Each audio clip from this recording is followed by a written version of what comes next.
Data 30 korrik. Gjyqtarët, kapitulli 13.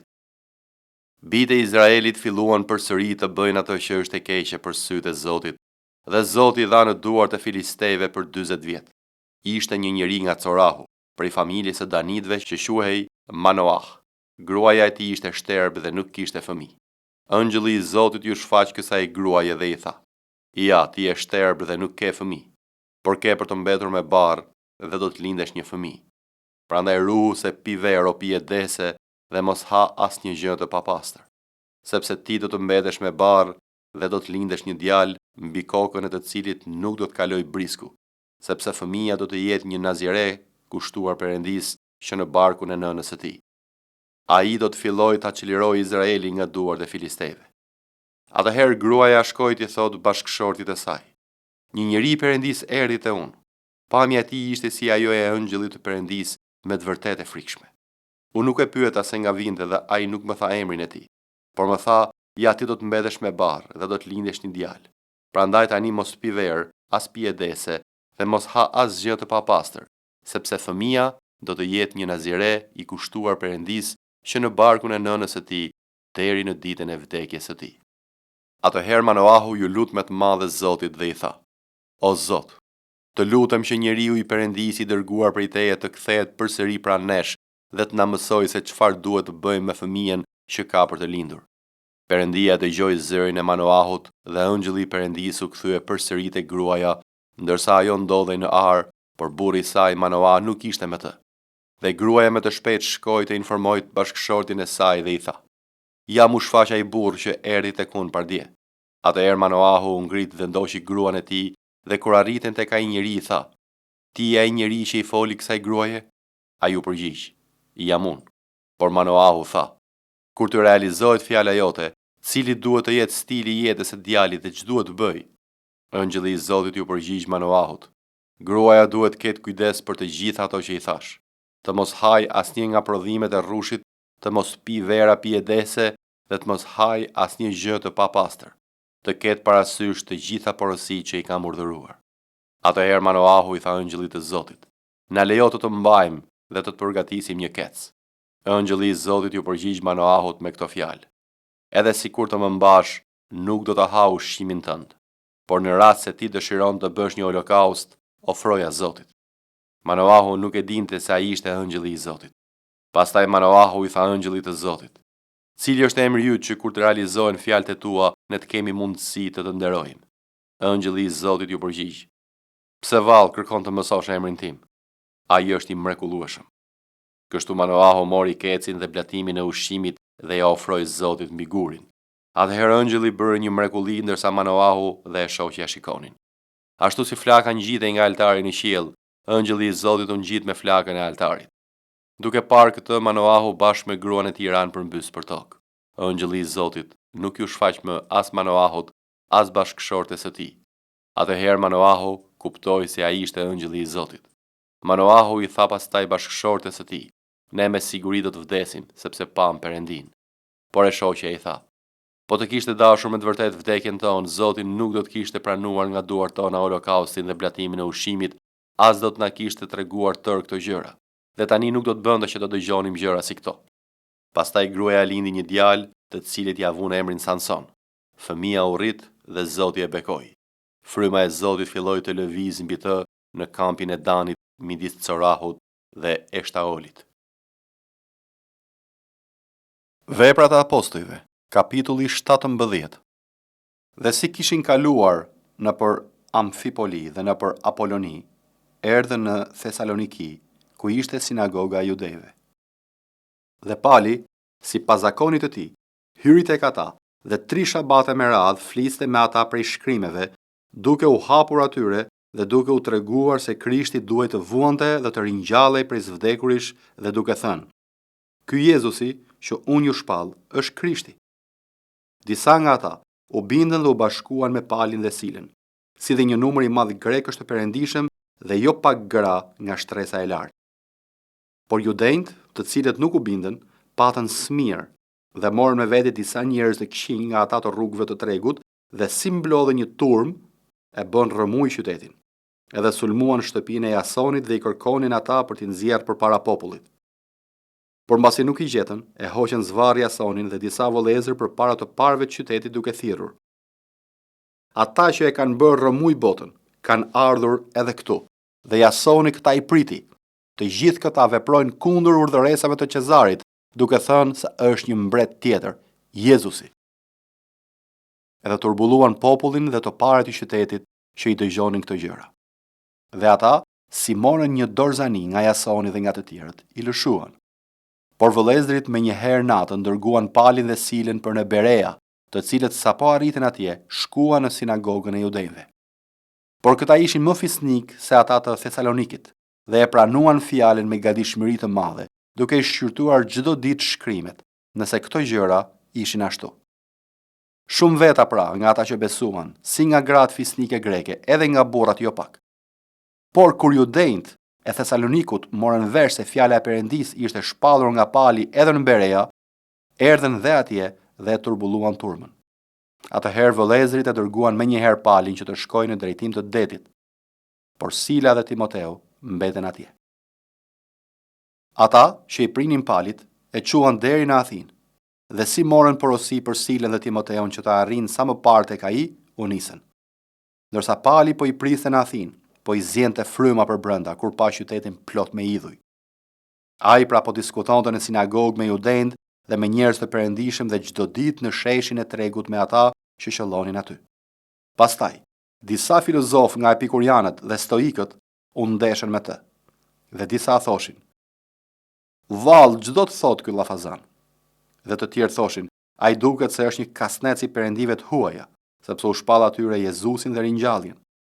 Dhe e zun dhe e qua në Areopag, duke thënë: "A mund ta marrim vesh se ç'është kjo doktrinë e re për të cilën ti flet? Sepse ti sjell disa gjëra të huaja në veshët tanë. Prandaj duam të dimë se ç'kuptim kanë ato." Atëherë, gjithë Athinasit dhe të huajt që banonin atje, nuk bënin gjë tjetër veç se të tregonin ose të dëgjonin ndonjë fjalë më të re.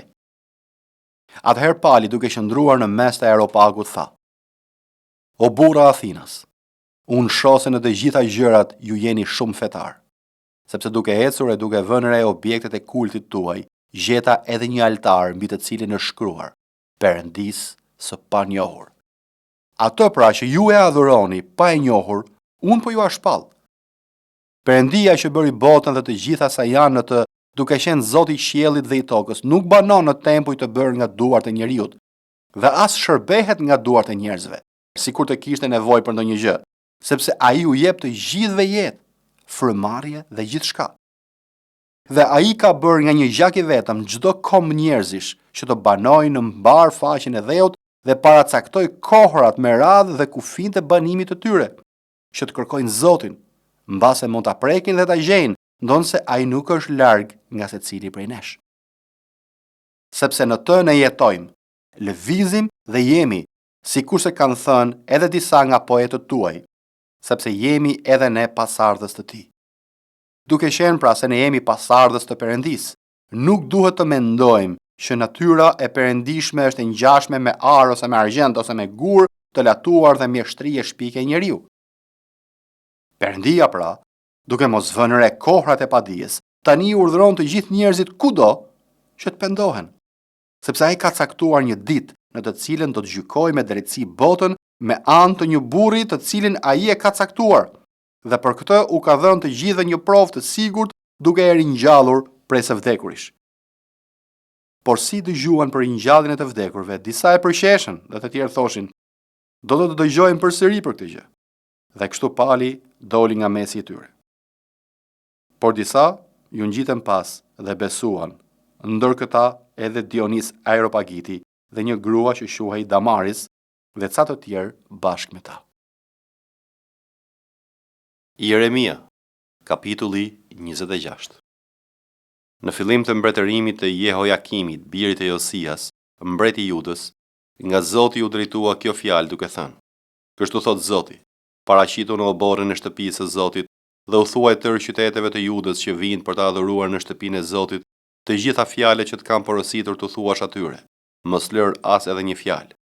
Ndofta do të dëgjojnë dhe secili do të largohet nga rruga e tij e keqe dhe unë do të pendohem për të keqen që mendoj të shkaktoj atyre për ligësinë e veprimeve të tyre. Ti do të thuash atyre, kështu thot Zoti. Në rast se nuk dëgjoni duke ecur sipas ligjit tim që kam vënë para jush, dhe duke u kushtuar kujdes fjalëve të shërbëtorëve të mi, të profetëve që u kam dërguar me urgjencë dhe këmbgulje, por që ju nuk i keni dëgjuar, unë do ta bëj këtë tempull si Shilohun dhe do ta kthej këtë qytet një mallkim për të gjithë kombet e tokës. Kështu priftërinë, profetët dhe tërë populli dëgjuan Jeremian që shqiptonte këtë fjalë në shtëpinë e Zotit, dhe ndodhi që sapo Jeremia mbaroi së shqiptuari tërë ato që Zoti kishte urdhëruar t'i thoshte gjithë popullit, priftërinë, profetët dhe tërë populli e kapën dhe i thanë: Ti duhet vdesësh. Pse ke profetizuar në emër të Zotit duke thënë ky tempull do të jetë si Shilohu dhe ky qytet do të shkatërrohet, do të jetë pa banor? Tërë populli u mblodh kundër Jeremias në shtëpinë e Zotit. Kur princat e Judës dëgjuan këto gjëra, u ngjitën nga shtëpia e mbretit në shtëpinë e Zotit dhe ulën në hyrje të portës së re të shtëpisë së Zotit. Pastaj priftërinë dhe profetët u folën princave dhe tërë popullit duke thënë: Ky njeri meriton vdekjen sepse ka profetizuar kundër këtij qyteti, siç e keni dëgjuar me veshët tuaj. Atëherë Jeremia u foli tërë princave dhe të gjithë popullit duke thënë: Zoti më ka dërguar të profetizoj kundër kësaj shtëpie dhe kundër këtij qyteti tërë gjërat që keni dëgjuar. Prandaj korrigjoni tani rrugët dhe veprimet tuaja dhe dëgjoni zërin e Zotit Perëndis tuaj, dhe Zoti do të pendohet për të keqen që ka shqiptuar kundër jush. Sa për mua, unë jam në duar tuaja. Veproni me mua ashtu siç ju duket e mirë dhe e drejtë. Por dijeni me siguri që në qoftë se më bëni të vdes, do të tërhiqni gjak të pafajin mbi vete, mbi këtë qytet dhe mbi banorët e tij, sepse Zoti më ka dërguar me të vërtetë pranë jush që t'ju deklaroj veshëve tuaj tërë këto fjalë. Atëherë princat dhe tërë populli u thanë priftërinjve dhe profetëve: Ky njeri nuk meriton vdekjen sepse na ka folur në emër të Zotit Perëndis tonë. Prandaj u ngritën disa nga pleqtë e vendit dhe i folën tërë kuvendit të popullit duke thënë: Mikea, Morashiti, profetizoi në ditët e Ezekias, mbretit e Judës, dhe i foli tërë popullit të Judës duke thënë: Kështu thot Zoti i ushtrive, Sioni do të lirohet si një fush, Jeruzalemi do të bëhet një grumbull gërmadhash dhe mali i tempullit një lartësi e pyllëzuar. A e dënuan ato vallë me vdekje Ezekia, mbreti i Judës dhe tërë Juda? A nuk pati frikë nga Zoti dhe a nuk ju lut vallë fytyrës së Zotit dhe kështu Zoti u pendua për të keqen që kishte shqiptuar kundër tyre? Ne jemi duke bërë përkundërzi një të keqe të madhe kundër vetes son. Pati edhe një njeri tjetër që profetizoi në emër të Zotit, Uria, biri i Shemajahut nga Kirjathi Jearimi. Ai profetizoi kundër këtij qyteti dhe kundër këtij vendi me fjalë të krejtë të ngjashme me ato të Jeremias. Kur mbreti Jehojakim, tërë njerëzit e tij trima dhe tërë princat e tij dëgjuan fjalët e tij, mbreti kërkoi ta dënoi me vdekje, por Uria e mori vesh dhe u friksua, prandaj u ambathi këmbëve dhe shkoi në Egjipt. Atëherë mbreti Jehojakim dërgoi njerëz në Egjipt, Elnathanin, biri i Akborit, dhe njerëz të tjerë me të në Egjipt. Këta e nxorën Uria nga Egjipti dhe e quan te mbreti Jehojakim, që e goditi me shpatë dhe e hodhi kufomën e tij midis varreve të bijve të popullit. Por dora e Ahjakimit, birit të Shafanit, ishte me Jeremian, me qëllim që të mos e dorëzonin në duart e popullit dhe të mos dënohej me vdekje. Marku, kapitulli 12. Dhe filloi të flas me shëmbëlltyra. Një njeri mbolli një vresht, e thuri me gardh, gërmoi një vend për të shtrydhur rrushin, ndërtoi një kull dhe u abesoi disa vreshtarve dhe u nis për në vend të huaj. Në kohën e të vjelave, dërgoi një shërbëtor te vreshtarët për të marrë nga vreshtarët prej frutave të vreshtit. Por ata e kapën, e rrahën dhe e kthyen duar bosh. Dhe ai u nisi përsëri një shërbëtor tjetër. Dhe ata mbasi e gjuajtën me gur, e plagosën në kokë dhe e kthyen të turpëruar. Përsëri dërgoi edhe një tjetër. Edhe ato e vranë dhe shumë të tjerë, dhe nga këta disa i rrahën, të tjerë i vranë. Duke pasur pra edhe një, birin e tij të dashur, më së fundi u dërgoi edhe atë duke thënë: Për djalin tim do të keni respekt. Por ata vreshtari thanë njëri tjetrit: Ky është trashëgimtari. E jeni ta vrasim dhe trashëgimia do të jetë e jona. Dhe e kapën, e vranë dhe e hodhën jashtë vreshtit. Çfarë do të bëj pra i Zoti i vreshtit? Ai do të vijë dhe do t'i shfaros vreshtarët dhe vreshtin do t'u jap të tjerëve. Po a nuk e keni lexuar këtë shkrim? Guri që ndërtuesit e hodhën poshtë u bë guri i qoshes. Kjo është bërë nga Zoti dhe është një gjë e mrekullueshme në sytë tanë. Atëherë ata kërkuan ta kapnin sepse kuptuan se ai e kishte thënë atë shëmbëltyr kundër tyre, por kishin frikë nga turma dhe e lanë e ikën. Pastaj dërguan disa farisejnë dhe herodian për ta zënë në fjalë. por këta erdhën dhe i thanë: Mësues, ne e dim se ti je i vërtet dhe nuk do të dish për njeri, sepse nuk merr parasysh dukjen e njerëzve, por u mëson udhën e Perëndisë sipas së vërtetës. A është e ligjshme t'i jepen taksa Cezarit apo jo? T'i japim apo mos t'i japim? Por ai duke e njohur hipokrizinë e tyre u tha atyre: Përse më tundoni? Më sillni një denar që ta shoh. Ata ja prunë, dhe ai u tha atyre: E kujt është kjo fytyrë dhe ky mbishkrim? Ata i thanë: E Cezarit. Dhe Jezusi u përgjigj dhe u tha atyre: I jepni Cezarit atë që është e Cezarit, dhe Perëndis atë që është e Perëndis. Dhe ata u çuditën nga ai. Pastaj u paraqitën disa saducenj, të cilët thonë se nuk ka ringjallje, dhe e pyetën duke thënë: Mësues, Mojsiu na la të shkruar që nëse vdes vëllai i dikujt dhe e lë gruan pa fëmijë, vëllai i tij duhet të martohet me të venë për t'i lindur pasardhës vëllait të tij. Tani ishin 7 vëllezër. I pari u martua dhe vdiq pa lënë pasardhës, dhe e mori i dyti, por edhe ky vdiq pa lënë pasardhës, po kështu i treti. Por që të 7 e morën për grua dhe vdiqën pa lënë pasardhës. E fundit pas të gjithëve, vdiq edhe gruaja. Në ringjallje pra, kur të ringjallën, gruaja e kujt do të jetë ajo, sepse që të 7 e patën grua. Dhe Jezusi duke ju përgjigjur u tha atyre: A nuk është pikrisht për këtë gjë që gaboni, sepse nuk i njihni as shkrimet as fuqinë e Perëndisë? Sepse kur njerëzit do të ringjallen së vdekurish, as martohen, as martojnë, por janë si ëngjëjt në qiejt. Sa për ringjalljen e të vdekurve, a nuk keni lexuar në librin e Mojsiut se si foli Perëndia nga ferrishtja duke thënë: Unë jam Perëndia i Abrahamit dhe Perëndia i Isakut dhe Perëndia i Jakobit? Ai nuk është Perëndia i të vdekurve, por Perëndia i të gjallëve. Ju pra po gaboni shumë. Atëherë, një nga skribët që e kishte dëgjuar diskutimin e tyre, duke kuptuar se ai u ishte përgjigjur mirë, ju afrua dhe e pyeti: Cili është i pari i të gjitha urdhërimeve? Dhe Jezusi u përgjigj: Urdhërimi i pari i të gjithave është: Dëgjo o Izrael, Zoti, Perëndia ynë, është i vetmi Zot, dhe duaje Zotin Perëndin tënd me gjithë zemrën tënde, me gjithë shpirtin tënd, me gjithë mendjen tënde e me gjithë forcën tënde. Ky është i pari urdhërim. Dhe i dyti i ngjan këtij: Duaje të afërmin tënd, por si vetveten. Nuk ka urdhërim tjetër më të madh se këto. Atëherë skribi i tha: Mirë mësues, the sipas së vërtetës se ka vetëm një Perëndi dhe s'ka asnjë tjetër përveç tij, dhe ta duash me gjithë zemër, me gjithë mendje, me gjithë shpirt dhe me gjithë forcë, dhe ta duash të afërmin tënd por si vetveten vlen më tepër se sa gjithë holokaustet dhe flijimet. Dhe Jezusi duke e parë se ai u përgjigj me mend, i tha: Ti nuk je larg nga mbretëria e Perëndisë. Dhe kurkush nuk guxoi më ta pyes. Dhe Jezusi duke i mësuar në tempull tha: Vallë, si mund të thonë skribët se Krishti është biri i Davidit? Sepse vetë Davidi nëpërmjet frymës së shenjtë tha: Zoti tha Zotit tim: Ulu në të djathën time derisa ti bëj armiqtë tu stol të këmbëve të tua. Vetë Davidi pra e quan Zot. Si mund të jetë vallë biri i tij? Dhe turma e madhe e dëgjonte me ëndje. Dhe ai u thoshte atyre në doktrinën e vet: Ruhuni nga skribët, të cilëve u pëlqen të shëtisin me rroba të gjata dhe të përshëndeten në përsheshe, dhe të kenë vendet e para në sinagoga dhe vendet e para në gosti, që i gëllabërojnë shtëpitë të vejave dhe për të dukur lutën gjatë, ata do të marrin një gjykim më të rreptë. Dhe Jezusi u ul përballë arkës së thesarit dhe vërente se si njerëzit hidhnin aty para, shumë të pasur hidhnin shumë.